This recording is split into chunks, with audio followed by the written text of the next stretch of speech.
20वीं शताब्दी। यही है वो समय जब गांधी, बोस, पटेल, अंबेडकर जैसी महान विचारधाराएं हमारे देश में प्रचलित हुई और कुछ इस तरह से कि आज हम एक प्रगतिशील और लोकतांत्रिक देश हैं। चलिए देखते हैं कि आजादी के इन वीरों को अब देश कैसे नमन कर रहा है। 20वीं सदी में जब भारत की आजादी का संग्राम लड़ा गया, कईयों ने अपनी आवाज उठाई, पर उनकी आवाज को दबा दिया गया। विनायक दामोदर सावरकर, गणेश दामोदर सावरकर, भाई परमानंद, बटुकेश्वर दत्त, दीवान सिंह, कई ऐसे नाम जिन्हें कम ही लोग जानते हैं और कई ऐसे नाम जिन्हें कोई नहीं जानता। इन्हीं सेल्स में कभी वो फ्रीडम फाइटर्स रहा करते थे जो देश के लिए यहाँ की अमानवीय परिस्थितियों में जिए और मरे।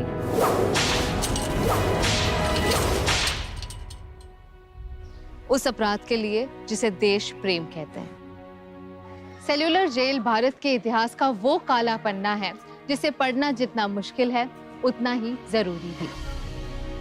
अंडमान निकोबार पर सेल्यूलर जेल ऐसे ही खंडहर पड़ा रहे तो देश की नई पीढ़ी को हमारे पूर्वजों ने क्या यातनाएं झेली थी कैसे पता चलेगा। इस जेल में 396 सॉलिटरी सेल्स हैं, 3 फ्लोर्स और 7 विंग्स। जो फ्रीडम फाइटर्स हंगर स्ट्राइक करते उन्हें फोर्स फीड किया जाता।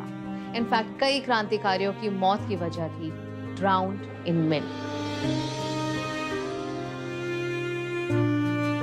यहाँ के ऑयल मिल्स क्रांतिकारियों के शरीर को ही नहीं आत्मा को भी तोड़ते थे।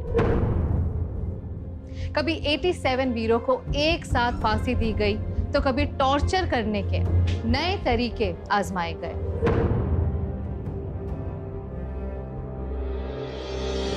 हमारे स्वतंत्रता संग्राम के इतिहास को जानना जितना जरूरी है उतना ही उसे संजोना भी जरूरी है, क्योंकि उन वीरों ने अपने सुख दुख की चिंता ना करते हुए यहाँ के गलियारों में इन ह्यूमन पनिशमेंट सही, लेकिन वो हारे नहीं, झुके नहीं। वे अंग्रेजों के जुल्म से लड़ते रहे।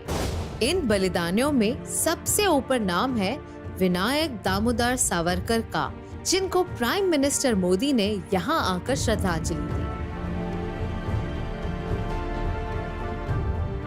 अब आज सेल्यूलर जेल का पुनर्निर्माण हुआ, टूरिस्ट जाते हैं तो वो प्रेरणा लेकर के आते हैं, अच्छा जिस आज़ादी का सांस मैं ले रहा हूँ, मेरे आज़ादी के सांस के लिए इन लोगों ने इतना कष्ट झेला था, उनको प्रेरणा मिलती है। पोर्ट ब्लेयर में सिर्फ सेल्यूलर जेल की ही नहीं, एक वक्त पर रॉस आइलैंड कहे जाने वाले आइलैंड की भी एक दिलचस्प कहानी है। भारत के इतिहास की बात की जाए तो नेताजी सुभाष चंद्र बोस का नाम हमेशा आता है। His contribution towards the freedom of India has been huge। पर बहुत ही कम लोग ये जानते हैं कि उन्होंने आजाद हिंद फौज की नींव रखी, जिसने अंडमान एंड निकोबार आइलैंड्स को आजाद करवाया इन द ईयर 1942, यानी भारत की आजादी से 5प्रतीकों